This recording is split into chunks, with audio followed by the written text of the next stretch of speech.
और इसके बाद आता है नेक्स्ट हमारा ग्रुपिंग ऑफ सेल्स। तो सेल जो है उसका काम क्या होता है? सेल जो है that is use to maintain the electric current in the circuit. ये हम पढ़ चुके हैं। सर्किट के अंदर करंट को मेंटेन करने के लिए सेल जो है वो हम यूज करते हैं। सेल को हम कंडक्टर के दोनों एंड्स के क्रॉस लगा देते हैं, which maintains the potential difference and current जब वो स्टार्ट हो जाती है फ्लो होना। लेकिन अगर हमें सर्किट में ज्यादा करंट चाहिए, that can not be achieved by from a single cell, then need arises to combine the cells. In order to get strong current in a circuit, we combine the cells. Cells को हम क्या करते हैं? Combine करते हैं. And there are 3 combinations. First,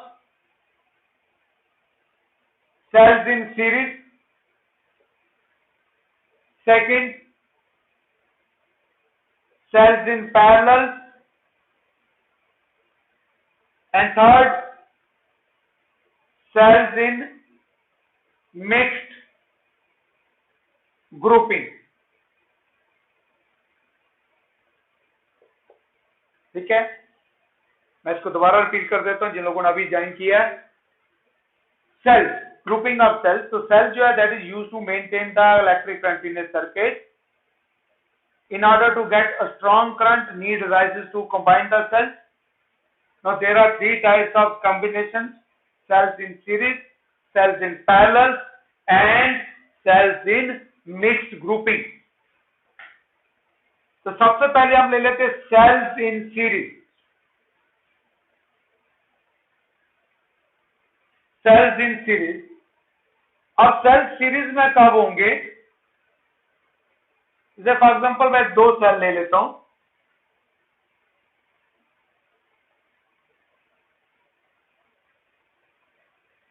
late us consider 2 sales.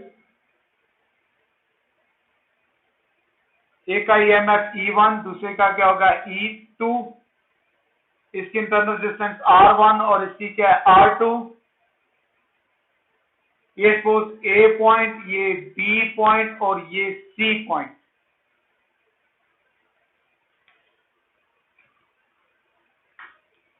And से ये current की डायरेक्शन है यहां पे।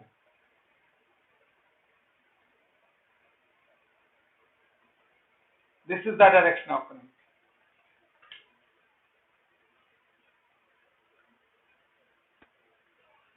क्लियर? और सीरीज में कब होंगे? यहां पे 2 दिए हुए, इसके बाद अगर 3, 4 सो ऑन इस तरीके से चलता जाएगा। तो क्या आएगा? Cells are connected in series when negative pole या terminal pole of one cell is connected with positive pole of second cell and so on. First का जो नेगेटिव टर्मिनल है ये किसके साथ? सेकंड के साथ, पॉजिटिव के साथ है। सेकंड का नेगेटिव जो होगा थर्ड के पॉजिटिव के साथ। इस तरीके से अगर कनेक्टेड है तो क्या होगा? सेल्स जो है वो क्या होंगे? सीरीज में होगी, या जब सभी में करंट की वैल्यू क्या होगी? सेम होगी। ठीक है, तो उस केस में सेल्स जो है they are connected in series. अब जब इनको कंबाइन करेंगे तो इक्विवेलेंट सर्किट ऐसे हो जाएगा हमारे पास। ये एक सेल हो गया, ये E इक्विवेलेंट लिखा जाएगा और ये आगे R इक्विवेलेंट रेजिस्टेंस। ये पॉइंट हो गया A और ये आ गया C।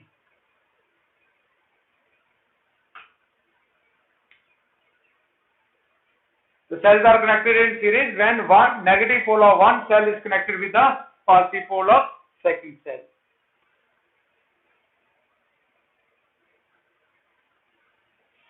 Now A पॉइंट जो है, इस पॉइंट पर पोटेंशियल जो है वो V है, B पॉइंट पर पोटेंशियल इज VD और C पॉइंट पे पोटेंशियल जो है क्या हो गया VC, राइट। और यहाँ पे क्या हो गया VA और यहाँ पे क्या हो गया VC। Now potential difference between AB, A और B के बीच में potential difference AB, potential difference between AB, तो ये क्या होगा potential at A minus potential at B, दोनों पॉइंट के बीच का डिफरेंस। और ये किसके बराबर हो जाएगा, that will be equal to E1 minus IR1। ये हमें पढ़ चुके हैं कल का, क्योंकि current is drawn from the cell, discharging mode है तो ये आ गया। And potential difference between B and C, second cell का क्या होगा VB minus VC, that will be equal to E2 minus IR2. Therefore, potential difference between A and C,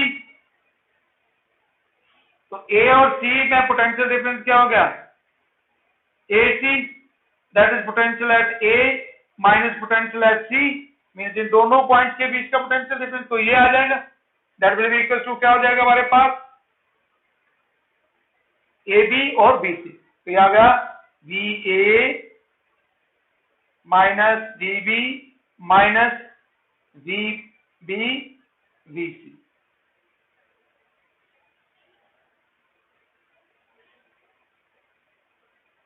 और ये किसके बराबर है हमारे पास, that will be equal to E1 minus IR1 plus E2 minus IR2।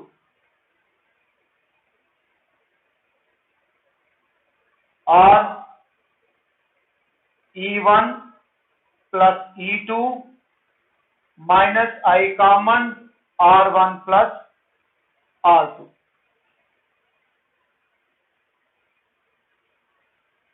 ठीक है,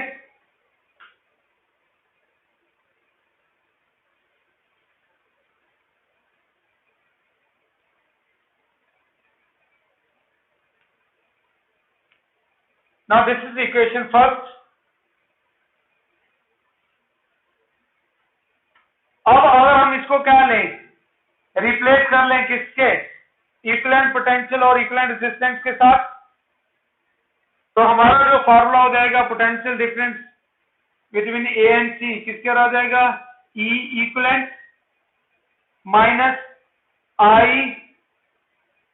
ये जो इक्वेशन है इसको हम रिप्लेस कर दें किसके साथ, इक्विवेलेंट के साथ, मींस इन दोनों का पोटेंशियल E1 प्लस E2 क्या होगा E इक्विवेलेंट माइनस I, और ये क्या होगा हमारे पास R इक्विवेलेंट। ठीक है, तो दोनों केसेस को कंपेयर करेंगे तो क्या होगा E इक्विवेलेंट जो है that will be equal to E1 plus E2, और R इक्विवेलेंट जो है वो किसके रह जाएगा R1 plus R2। And for n number of cells, अगर हमारे पास n नंबर ऑफ सेल्स हैं तो n नंबर ऑफ सेल्स के केस में which are connected in series in such a way negative of each cell is connected with the positive of other, then E equivalent जो है वो किसके बराबर हो जाएगा, that will be equal to E1 plus E2 plus E3 so on up to En, और R equivalent जो है वो किसके बराबर हो जाएगा R1 plus R2 plus R3 up to Rn। और बाई चांस ऐसा हो कि हमारे पास नंबर ऑफ सेल्स दिए हैं और उसमें से कोई एक सेल जो है वो क्या है हमारा डिस्चार्जिंग मोड में है, ये वन सेल से E3 जो है that is in discharging mode, तो उस केस में हमारा जो equivalent resistance equivalent net EMF होगा वो क्या हो जाएगा, सपोज स्पेसिफिक इफ E2 जो है that is in opposite, that means ये क्या है हमारा चार्जिंग मोड में है, बाकी वाले जो है डिस्चार्जिंग मोड में, तो उस केस में क्या हो जाएगा E1 plus E2 minus E3 plus E4 and so on. अगर और ज्यादा होंगे तो माइनस ले ऑपोजिट में, बट आर इक्वलेंट जो है वो सेम रहेगा, R1 plus R2 plus R3 resistances जो है वो चाहे चार्जिंग मोड में सेल्स लगे हुए हैं या डिस्चार्जिंग में, तो रेजिस्टेंस की वैल्यू जो वो क्या रहती है, दैट मीन वो सम जो दोनों का सेम रहेगा।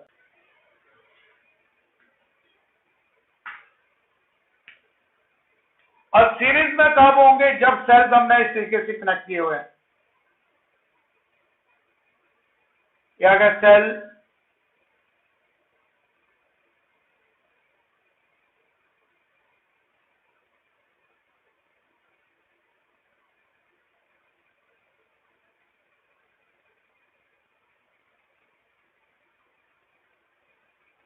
एक्सटर्नल रेजिस्टेंस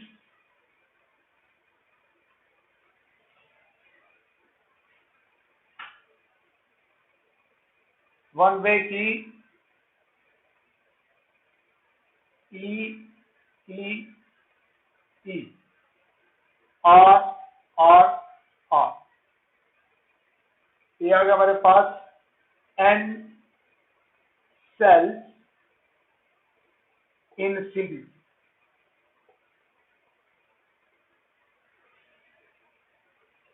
की को क्लोज करेंगे तो एक्सटर्नल रेजिस्टेंस जो सर्किट से फ्लो करेगी, और इसी का हमने एक्सप्रेशन निकालना फॉर मैक्सिमम करंट। तो cells are said to be connected in series. कब कनेक्ट होते हैं, when negative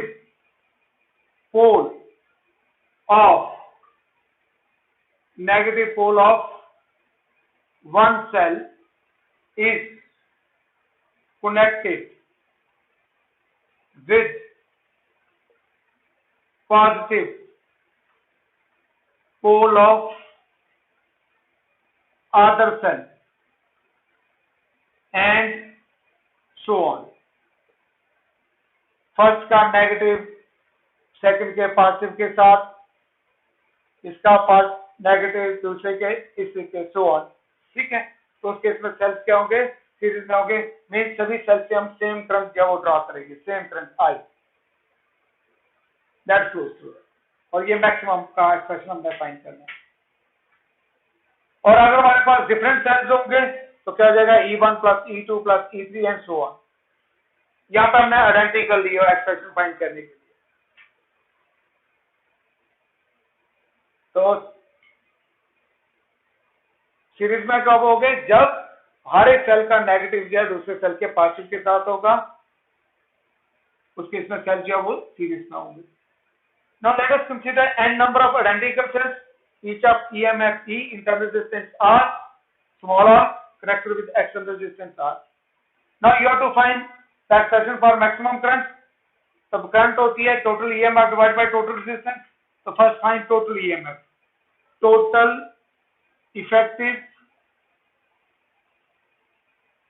effective EMF of n cells in series।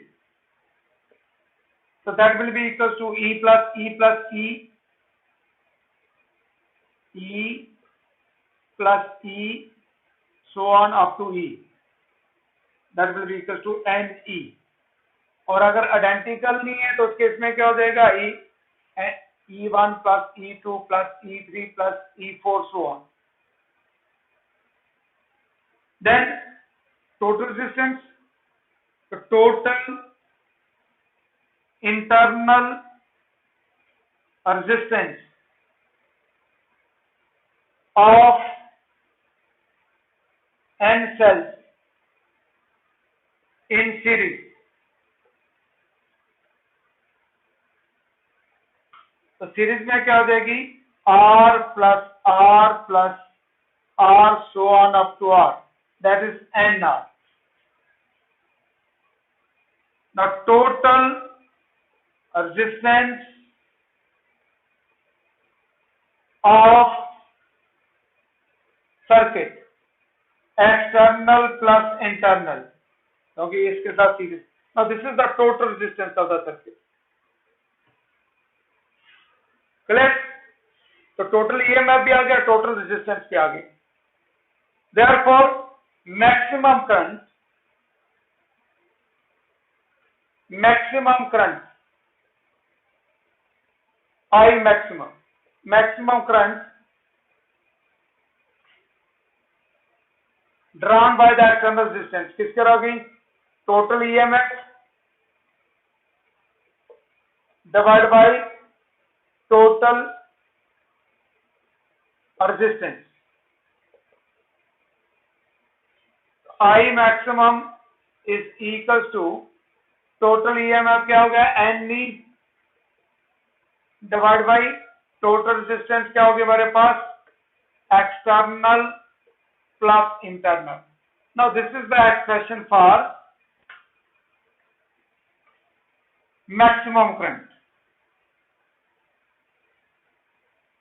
when cells are connected in series. अब यहाँ पे दो टाइप की रेजिस्टेंसेस है, इंटरनल और एक्सटर्नल. तो इसको हम जरा आगे फर्दर केसेस लेते हैं. फर्स्ट, इफ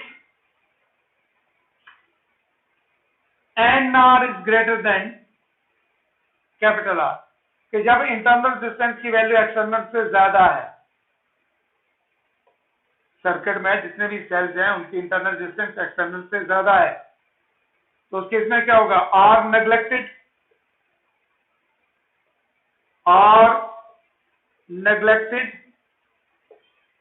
तो I मैक्सिमम जो होगा वो क्या हो जाएगा? NE divide by NR, NN cancel हो गया, तो I मैक्सिमम जो है वो किसके बराबर हो गया? E by R.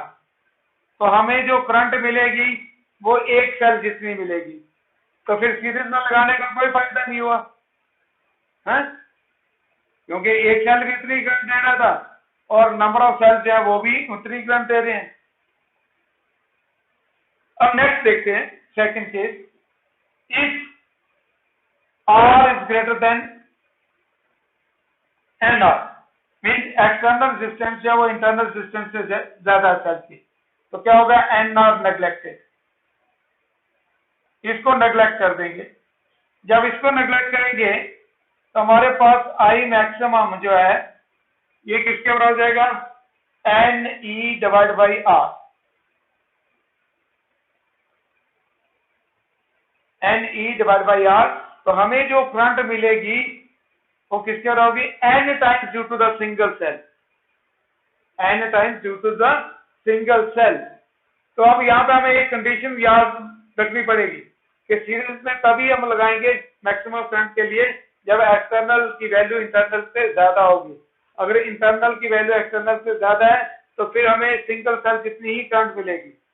ठीक है, तो ये केस माइंड में याद रखना. When external resistance is greater than the internal resistance of the cell, then to get maximum current cell जो है they must be connected in series.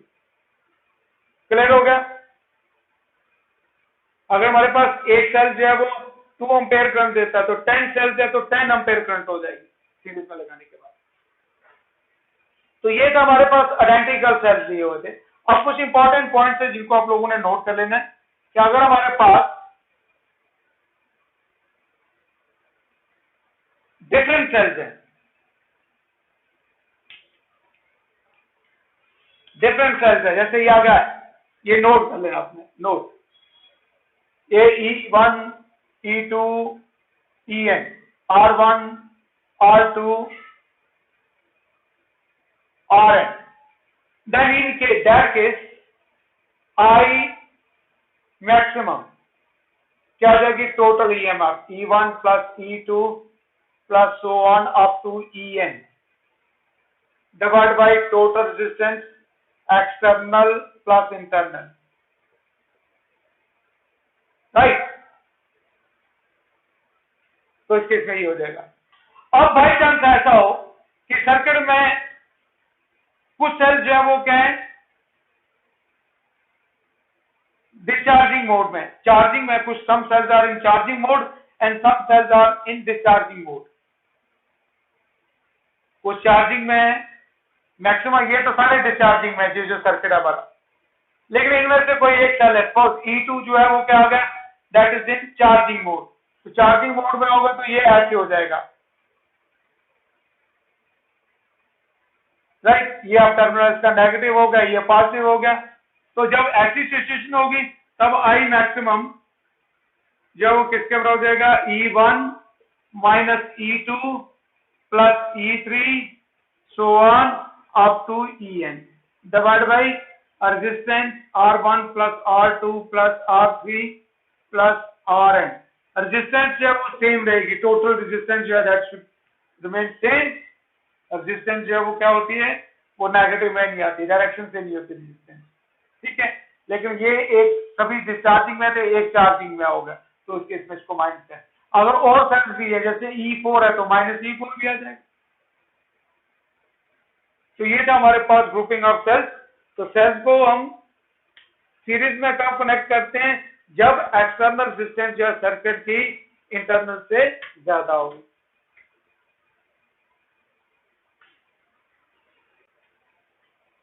तो नेक्स्ट जो है वो है हमारा cells in parallel. Cells in parallel. अब cells जो है वो पैरेलल में कब होंगे,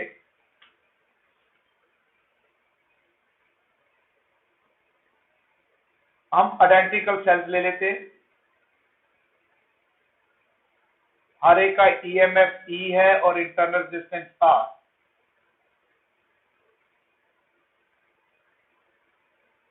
EMF E, internal resistance R।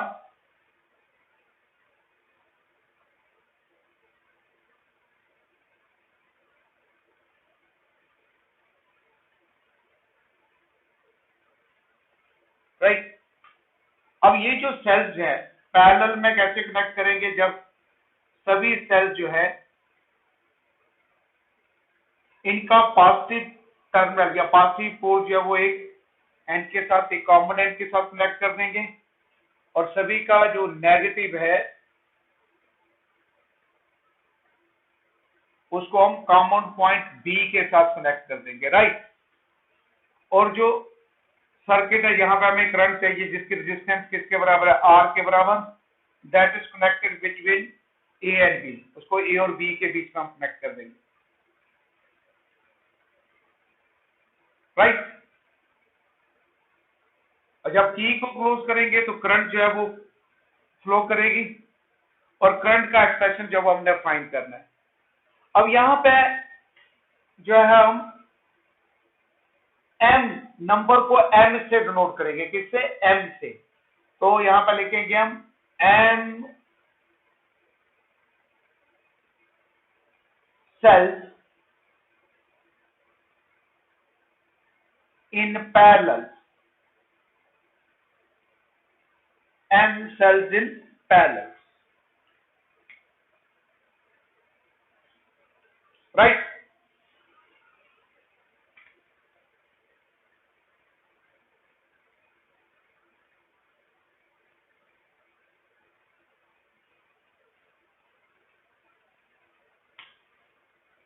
So cells are said to be connected in parallel when positive terminal या pole, positive terminal of all the cells is connected, is connected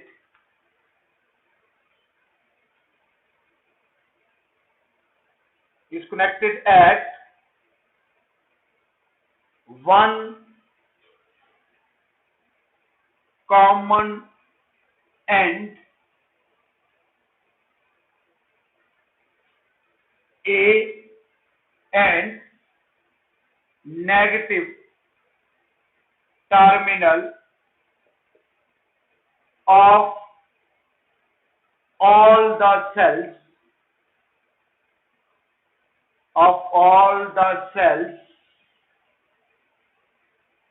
is connected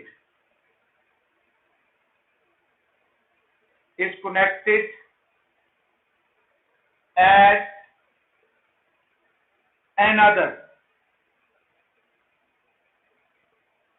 common and B, another common and B as shown the figure. ठीक है, तो जब सभी का positive terminal जो है वो ए पॉइंट पे होगा या ये कॉमन एंड पे, सभी का नेगेटिव जो है जब किसी दूसरे एंड पे कनेक्ट करेंगे, ठीक है, और ये आ गया सेल्स हमारे पास, ये हमारे पास एक बैटरी तैयार होगी। अब इससे जब हमने करंट ड्रा करनी है तो ए और बी के बीच में हम रेजिस्टेंस को जो है वो कनेक्ट कर देंगे, तो रेजिस्टेंस से हमें जो वो मैक्सिमम करंट जो वो मिलेगी।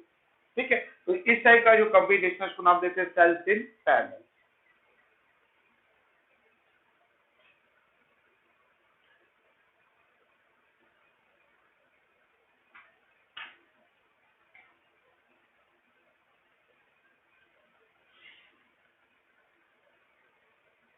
Now let us consider m number of cells. Number को हमने यहाँ पे m से डिनोट किया हुआ है, सीरीज में हमने n से लिया था, यहाँ पे हमने m से डिनोट किया हुआ है। Let us consider m number of identical cells, each of EMF E, internal resistance R, are connected in parallel with the external resistance R as shown in the figure. अब यहां पे हमने current के लिए expression find करना है, maximum current के लिए। तो करंट क्या होती है? Total EMF divide by total resistance. तो यहां पे हम टोटल ईएमएफ ले लेते हैं, टोटल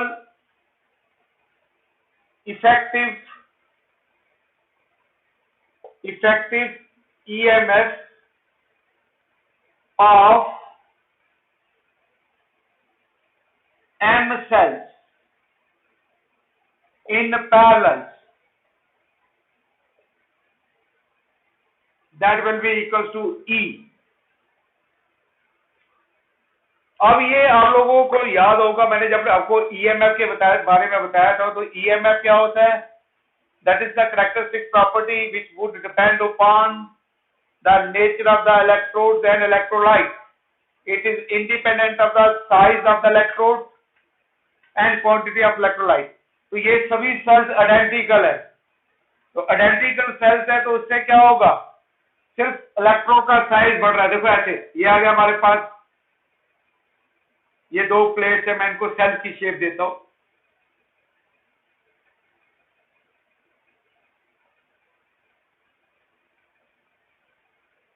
राइट, अब ये यहां से टूटे, मतलब सेल्स आइडेंटिकल है तो इलेक्ट्रोड जो है वो एक जैसे, और ये कॉमनली कनेक्टेड है, तो क्या होगा? साइज बढ़ रहा है इलेक्ट्रोड का। ये भी कॉमनली कनेक्टेड है, यहाँ पे भी साइज का इलेक्ट्रोड का साइज बढ़ा, तो साइज के इंडिपेंडेंट होते हैं। और साथ में क्या होगा? क्वांटिटी ऑफ इलेक्ट्रोलाइट जो है वो भी इंक्रीज कर रही है, तो ईएमएफ जो है वो इंक्रीज नहीं करेगा, दैट रिमेन सेम। ठीक है, क्योंकि ईएमएफ जो है that is independent of size of the electrode and quantity of electrolyte. तो यहाँ पे ईएमएफ जो वो ई के बराबर ही रहेगा। और जब हम आगे क्वेश्चंस भी करेंगे तो न्यूमेरिकल्स में भी हमने ध्यान रखना है कि पैरेलल्स में अगर हम डिफरेंट सेल्स लगाते हैं तो उस केस में हम जो है वो करंट की वैल्यू को फाइंड नहीं कर पाएंगे। वो कैलकुलेट करने के लिए हमें नेक्स्ट किरचॉफ्स लॉ जो है वो पढ़ेंगे, तो वहां पे उसके हेल्प से कर सकते हैं। यहां से ये जो फॉर्मूले हम ट्राई करेंगे यहां से भी कैलकुलेट कर पाएंगे। अब उसके बाद आता है रेजिस्टेंस फाइंड करिए, total resistance of the circuit. तो total internal resistance of M cells, total internal resistance of M cells in parallel, तो क्या होगा? 1 by RP is equal to 1 by R plus 1 by R plus 1 by R, means that मैं लिख देता हूं, वैसे direct भी लिख सकते हैं, 1 by R plus 1 by R so on up to 1 by R। कितने सेल्स है? M by R। Now RP is equals to R by M, तो ये हमारे पास इंटरनल रेजिस्टेंस आ जाएगी। Therefore total resistance of circuit circuit की total resistance क्या होगी, external plus internal,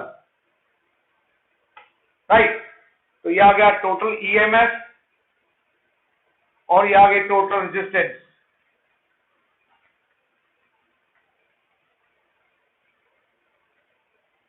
Therefore the maximum current I maximum किसके बराबर हो जाएगा, EMF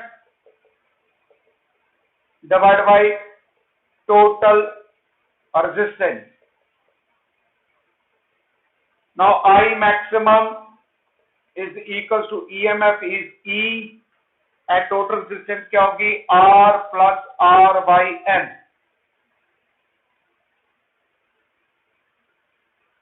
Now this is the expression for maximum current when cells are connected in parallel. When cells are connected in parallel.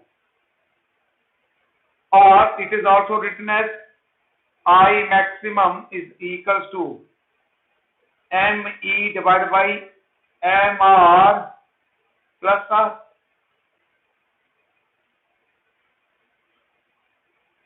Right. अब यहां पर भी देखते हैं, जैसे हमने सीरीज में क्या स्टडी किया कि when external resistance is greater than the internal resistance, then to get maximum current we connect the cells in series. और यहां पे हम देखते हैं क्या आ गया, यहां पे भी आ गया first case, if R is greater than R by M, तो क्या हो जाएगा, R by M नेग्लेक्टेड। जब हम R by M को नेग्लेक्ट करेंगे तो I मैक्सिमम जो है वो किसके बराबर हो जाएगा, E by R। तो हमें जो करंट मिल रही है वो सिंगल सेल जितनी मिल रही है, राइट। जब एक्सटर्नल ज्यादा है तो फिर हम पैरेलल में नहीं लगाएंगे इनको, क्योंकि पैरेलल में लगाने से हमें सिंगल सेल जितनी करंट जो है वो मिलेगी सर्किट में। अब next second case, if R is less than the internal resistance, the external resistance can be neglected। तो I maximum जो है वो किसके बराबर हो जाएगा हमारे पास, that will be equals to E divided by R by M, that will be equals to ME by R। ठीक है, तो ये आ गया। तो उस केस में जो हमें करंट मिलेगी किसके बराबर होगी, M times due to single cell. अगर हमारे पास 5 सेल्स हमने पैरेलल में लगाए हुए हैं और एक सेल जो है वो हमें 1 एम्पेयर करंट देता है, तो टोटल करंट जो होगी सर्किट से जो हम ड्रा करेंगे वो किसके बराबर देगी, 5 एम्पेयर के बराबर।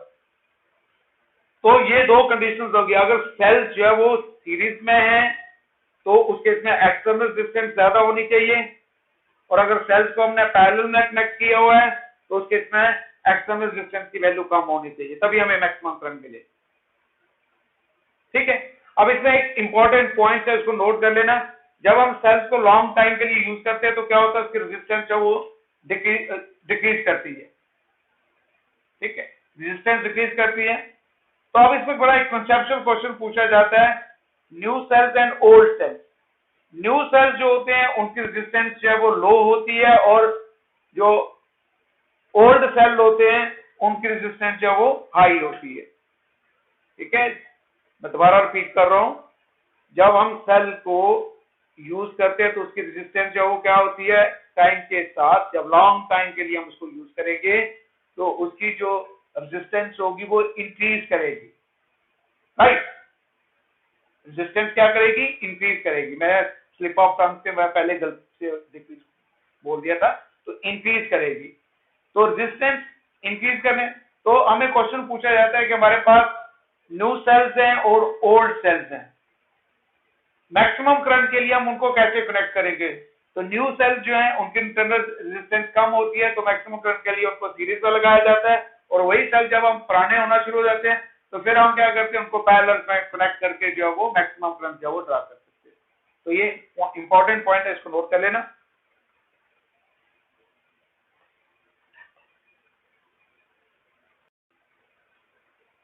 अब लास्ट में आता है हमारा नेक्स्ट जो है third, cell in mixed grouping. Cells are connected in mixed grouping.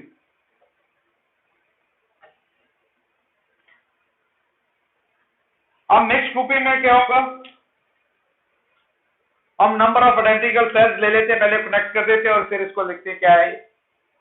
इसमें हमने आइडेंटिकल सेल्स लिए हुए,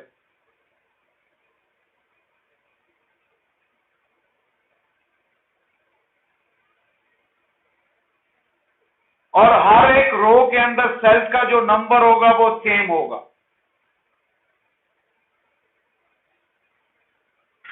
अगर एक रो में 10 सेल्स है तो इसमें भी 10 होंगे, राइट, तो नंबर जो है वो सेम रहेगा।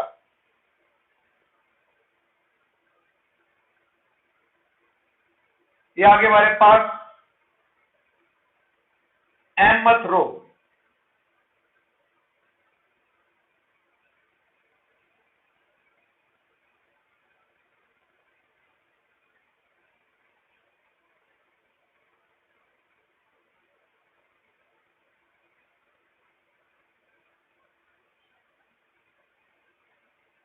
common point A and this is B, external resistance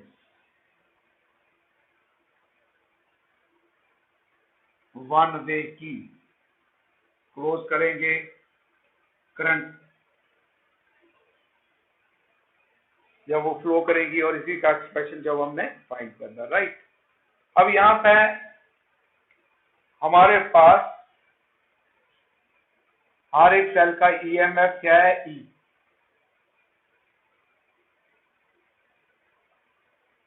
internal resistance are,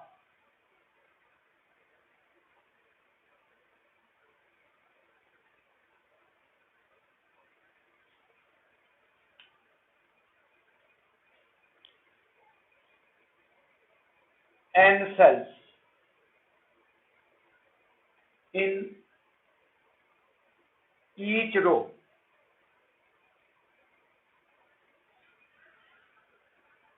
and there are m rows of cells in parallel, right। तो इसलिए हमने सीरीज में n से लिया था, पैरेलल में m से डिनोट किया था, क्योंकि मिक्स ग्रुपिंग में। बाकी अगर अपना इंडिविजुअली एक्सप्रेशन निकालने हैं तो पैरेलल में भी हम नंबर को n से ले सकते हैं।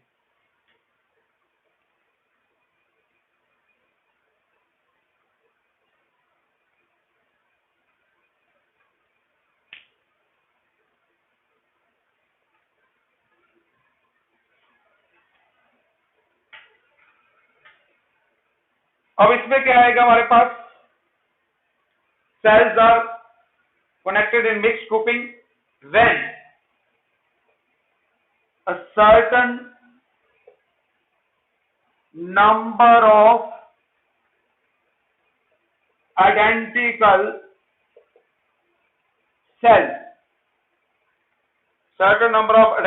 cells are joined या connected in series and all such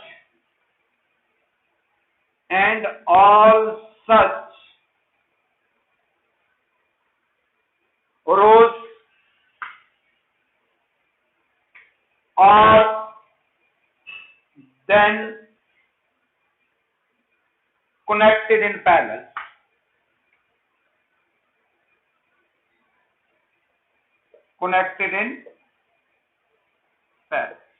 right, तो ये आ गया। मिक्स्ड ग्रुपिंग में क्या होगा, जब हम सीरीज के अंदर जो है वो आइडेंटिकल सेल्स लेंगे और उनका नंबर जो है वो सभी रोज के अंदर क्या होगा, सेम होगा। When a certain number of identical cells are joined in series and all such rows of cells जो है they are connected in parallel. तो यहाँ पे क्या होगा, n cells in each row, और कितनी रोज हैं, m rows of cells in parallel. अब यहाँ पे भी हमने मैक्सिमम करंट के लिए एक्सप्रेशन निकालना है, तो करंट क्या होती है, total EMF divide by total resistance.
तो अब यहाँ पे हम मैक्सिमम करंट के लिए एक्सप्रेशन निकाल रहे हैं, तो हम टोटल ईएमएफ और टोटल रेजिस्टेंस फाइंड करेंगे। तो सबसे पहले हम क्या ले लेंगे, टोटल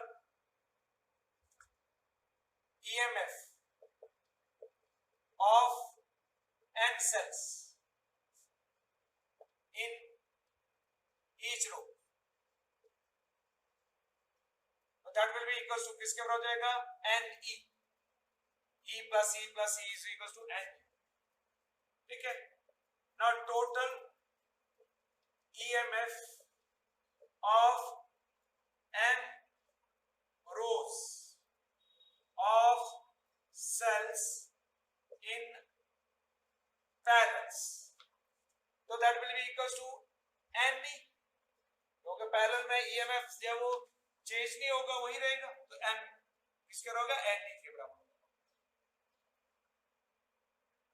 नाउ इंटरनल रेजिस्टेंस की बात करते हैं। Total internal resistance, total internal resistance of n cells in a row, in each row, so that will be equals to NR, R plus R plus R is equals to NR, ठीक है। now total internal resistance of M rows of cells in parallels, and that will be equals to किसके बराबर हो जाएगी,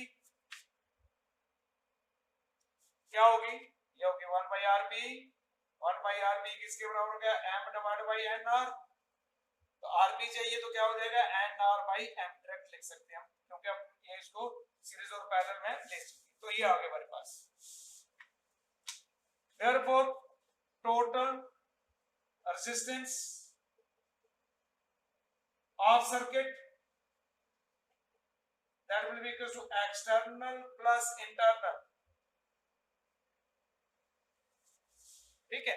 तो हमने क्या किया हुआ है, n number of identical cells लिए हुए हैं, हर एक का ईएमएफ जो E के बराबर है, internal resistance R, there are n rows of cells in each row and m rows of cells are in parallel। तो हमें मैक्सिमम करंट के लिए एक्सप्रेशन फाइंड करना है, तो उसके लिए ईएमएफ कैलकुलेट करना पड़ेगा, तो total EMF of n cells in each row, E plus E plus E क्या होगा, NE, और हर एक का यहाँ पे भी NE होगा, NE, तो पैरेलल्स में क्या रहेगा, दैट रिमेंस सेम, तो टोटल ईएमएफ सर्किट का क्या होगा, NE के बराबर। अब उसके बाद टोटल रेजिस्टेंस निकालनी है, तो सीरीज में है तो ऐड हो जाएंगे, इसकी भी हमारे पास हर एक की क्या हो जाएगी, NR NR NR। अब ये पैरेलल्स में है तो क्या होगा, 1 by NR plus 1 by NR plus, तो M by NR, तो टोटल रेजिस्टेंस क्या होगी, NR by M, and total resistance of the circuit external इसमें ऐड हो जाएगी।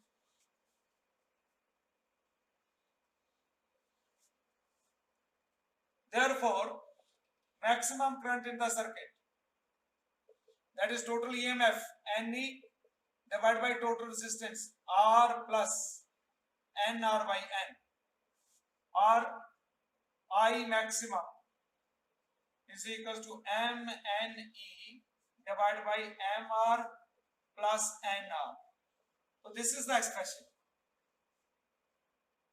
अब यहां पे हम देखते हैं कि जैसे हमने सीरीज में लिया, एक्सटर्नल रेजिस्टेंस ज्यादा होगी तो सीरीज में कनेक्ट करेंगे, इंटरनल ज्यादा तो किस में कनेक्ट करते हैं, पैरेलल में कनेक्ट करते हैं, राइट.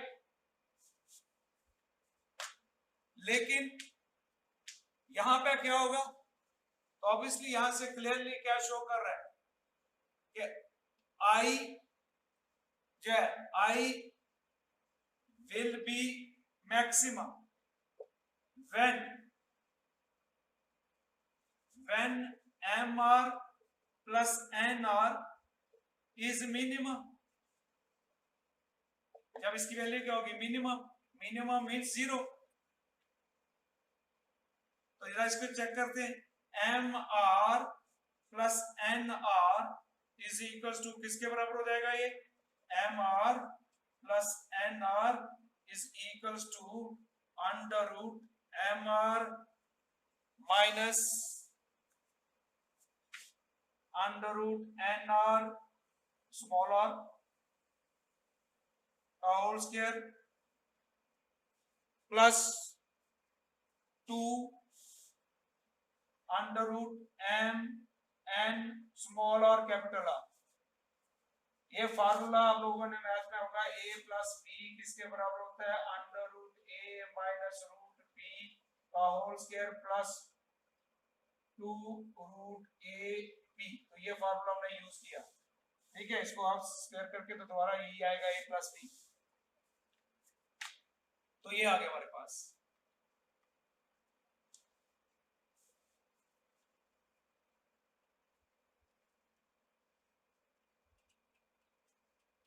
अब हमारा सिचुएशन क्या है कि m R plus N R जो है वो क्या होना चाहिए, मिनिमम होना चाहिए. तो ये टर्म आई.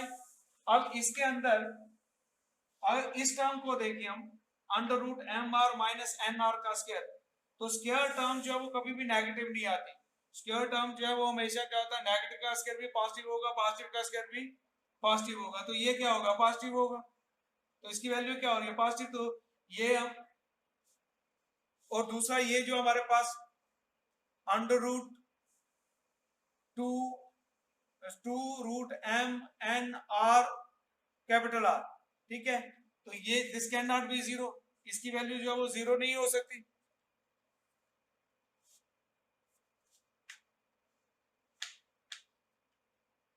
Clear.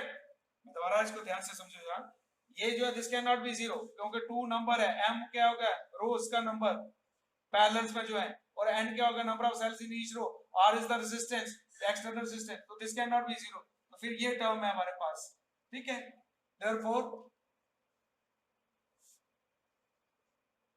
M R minus N small R का स्क्वायर जो है वो किसके बराबर होना चाहिए, जीरो के बराबर होना चाहिए. और रूट स्क्वायर को उठाएंगे, दूसरी तरफ शिफ्ट किया, रूट कैंसिल हो गया, m R is equal to n R. या आर की वैल्यू किसके बराबर होनी चाहिए, n by n R by m. Mean जब एक्सटर्नल जब इंटरनल के बराबर होगी तो उस केस में सेल जो है they must be connected in mixed grouping. अब इसमें क्या होता है, जब हमें क्वेश्चन दिया होता है तो हमें नंबर दिया हो, 40 सेल्स हैं, हर एक का ईएमएफ दिया है, internal resistance this, external resistance दी है, how will you connect them to get maximum current.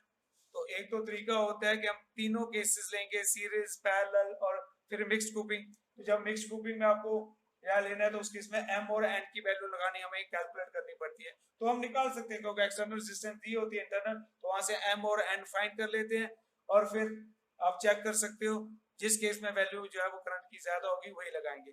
तो मोस्टली जब नंबर ज्यादा होता है तो उस केस में सेल जो हमेशा जो रहते हैं हमारे मिक्स्ड ग्रुपिंग में, ठीक है.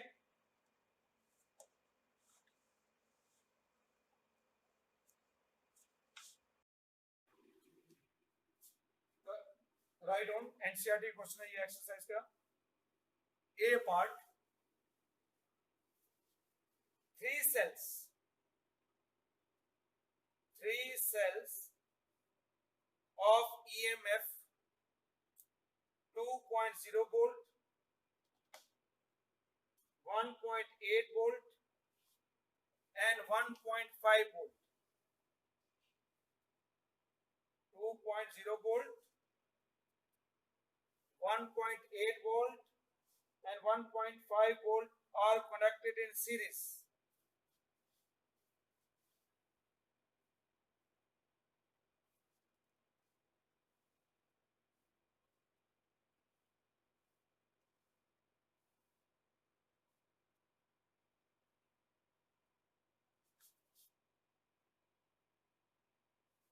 Are connected in series. Different cells हैं ये सारे. The internal resistances are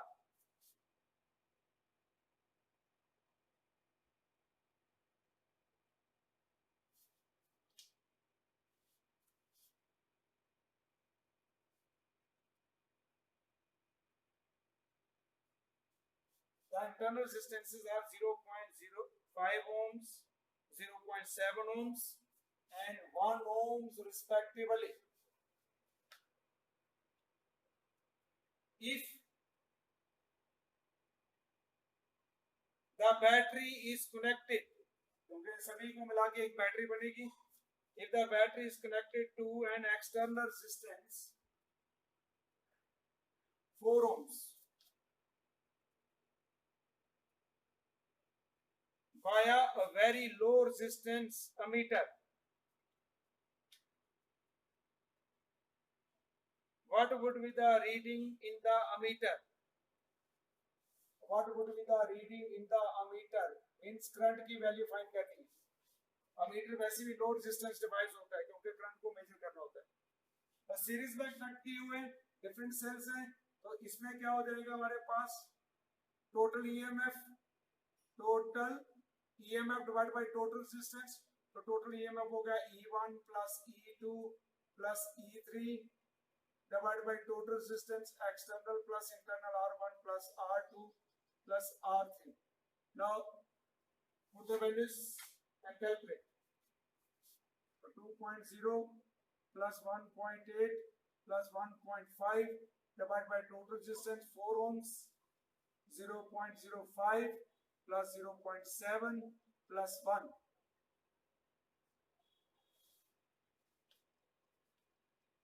इसको सिंप्लीफाई करिए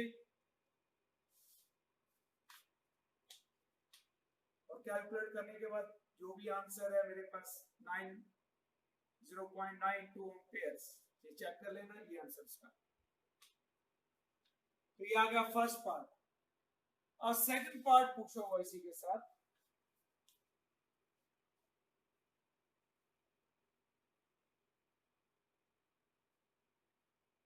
सेकंड पार्ट क्या है?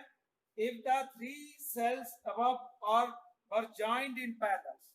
अगर यही सेल्स को हम पैरेलल्स में ज्वाइन कर देते हैं, if the three cells were joined in parallels would they be characterized by a definite EMF and internal resistance bracket में independent of external circuit. If not, how will you obtain currents in different branches? ठीक है. तो हमारे पास अभी तक इसका answer क्या रहेगा बी पार्ट का? हमारे पास कोई भी अभी तक ये फार्मूला नहीं है जिसमें हम डिफरेंट सेल्स को पैरेलल में कनेक्ट कर सकें, क्योंकि पैरेलल में ईएमएफ की वैल्यू क्या होती है? सेम होती है. तो पैरेलल में हम कनेक्ट नहीं कर सकते डिफरेंट सेल्स को. हाँ, फिर हर एक, अगर हमने पैरेलल में डिफरेंट सेल्स को कनेक्ट किया है तो अगर हर एक ब्रांच से हमने क्या करनी है? करंट की वैल्यू फाइंड करनी है एक एक रो के अंदर. तो उसके लिए हम किरचॉफ्स लॉ जो वो यूज कर सकते हैं. बिना किरचॉफ्स लॉ के इसको कैलकुलेट नहीं कर पाएंगे. अभी तक जितने भी हमने रेजिस्टेंसेस के या सेल्स के फार्मूले स्टडी किए उनसे कैलकुलेट नहीं होगा. किरचॉफ्स लॉ जो वो यूज करते हैं, सेकंड लॉ जो है लूप रूल, वहां पे यूज करके हम कैलकुलेट कर सकते हैं. तो किरचॉफ्स लॉ जो है वो अभी हम इस यूनिट में आगे पढ़ेंगे. क्लियर हो गया? तो सेकंड पार्ट में क्या पूछा था कि क्या हम पैरेलल्स में लगा सकते हैं इन सेल्स को, डिफरेंट सेल्स को? तो पैरेलल में नहीं कनेक्ट कर सकते हम. तो फिर हमें करंट कैसे मिलेगी? हर एक रो के अंदर अगर हमने कनेक्ट कर दिए तो फिर उसके लिए हमें हर एक रो के अंदर एक एक ब्रांच के अंदर करंट जो किरचॉफ लॉ से कैलकुलेट कर सकते हैं, राइट? तो ये था इसका। Now next question, NCERT question ये भी।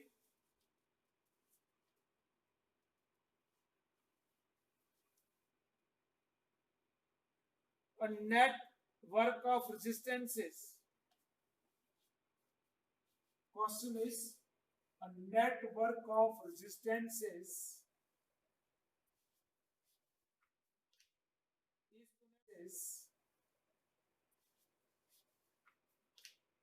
is connected to a 16-volt battery with internal resistance 1 ohm. 16-volt battery with internal resistance of 1 ohms as shown in the figure. A network of resistances is connected to a 16-volt battery with internal resistance 1 ohms as shown in the figure. तो पहले figure बनाते हैं हम।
तो ये circuit diagram आ गई हमारे पास।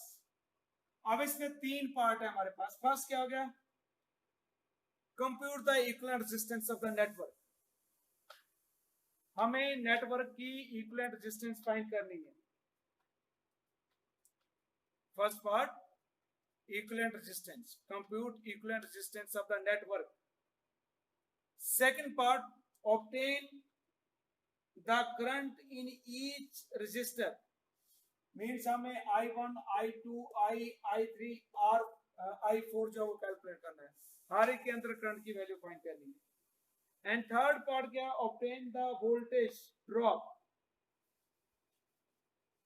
Between A and B, B and C and C and D।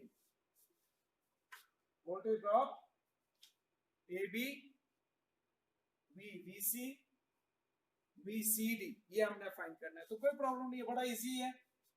सबसे पहले टोटल रेजिस्टेंस हम ले लेते हैं।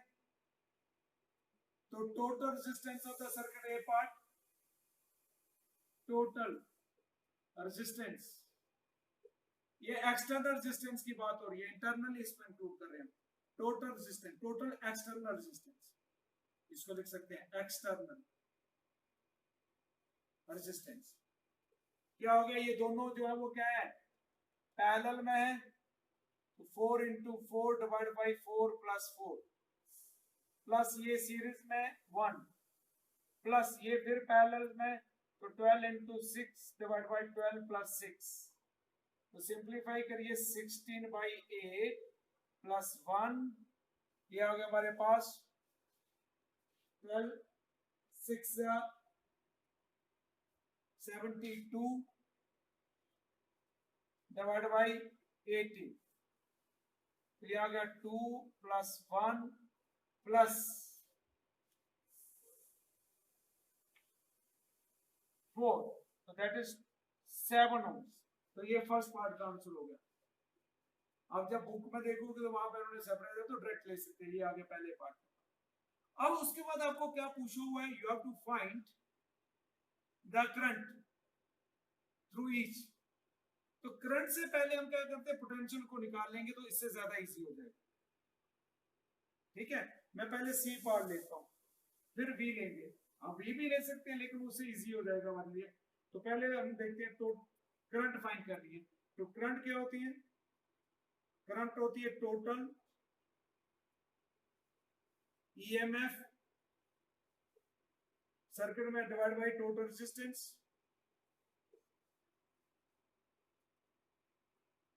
और टोटल ईएमएफ जो है वो कितना, 16 वोल्ट, और करंट कितनी होगी, सॉरी रेजिस्टेंस क्या होगी, एक्सटर्नल प्लस इंटरनल भी, ये भी ऐड हो जाएगी इसके इसमें, ये सेल की 1, तो दैट इज 2 एम्पियर करंट। तो जो करंट की वैल्यू होगी वो किसके हो जाएगी, 2 एम्पियर हो जाएगी।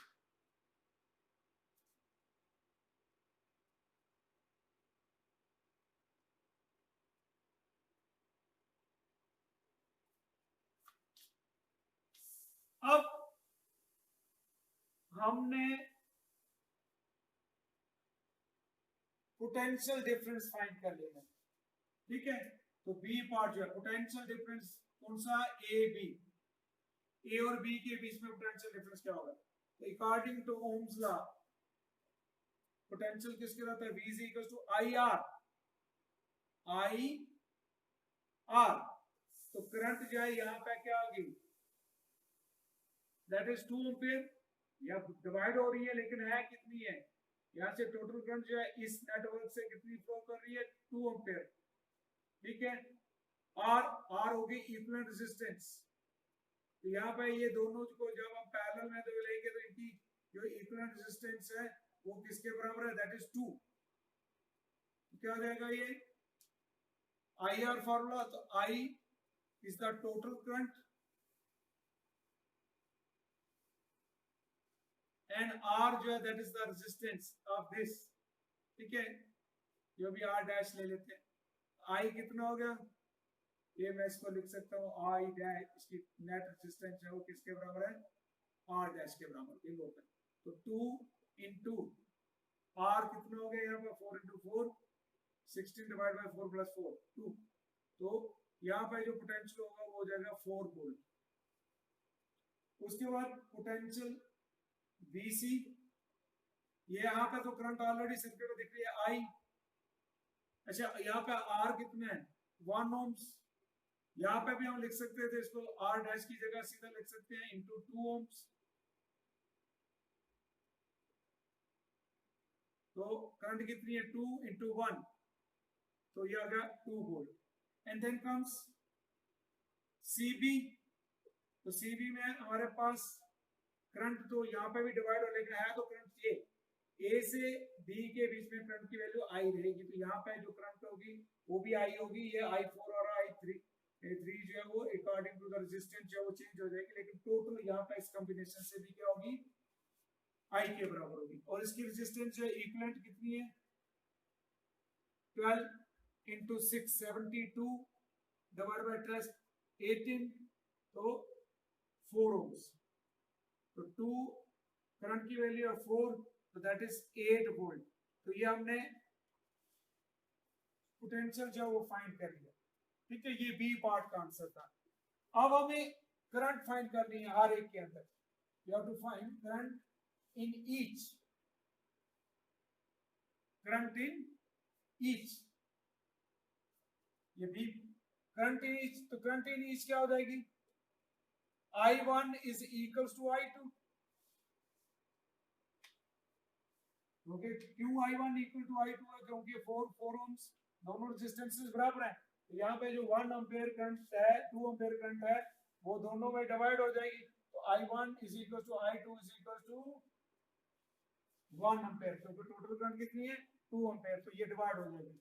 उसके बाद I करंट जो है ये I किसके बराबर है, that is 2 ampere, and then comes I3 और I4, तो I3 जो है वो किसके हो जाएगा, according to Ohm's law I is equal to V by R, तो यहाँ पे इन दोनों एंड्स पे पोटेंशियल की वैल्यू सेम होगी, तो यहाँ पे पोटेंशियल जो है वो क्या है CD डिवाइड बाई इसकी रेजिस्टेंस कितनी है 12 ohms, तो CD जो पोटेंशियल हमने निकाला किसके बराबर है 8 वोल्ट, 8 by 12, तो I3 की वैल्यू जो है वो क्या हो जाएगी हमारे पास, that will be equal to 2 by 3 amperes।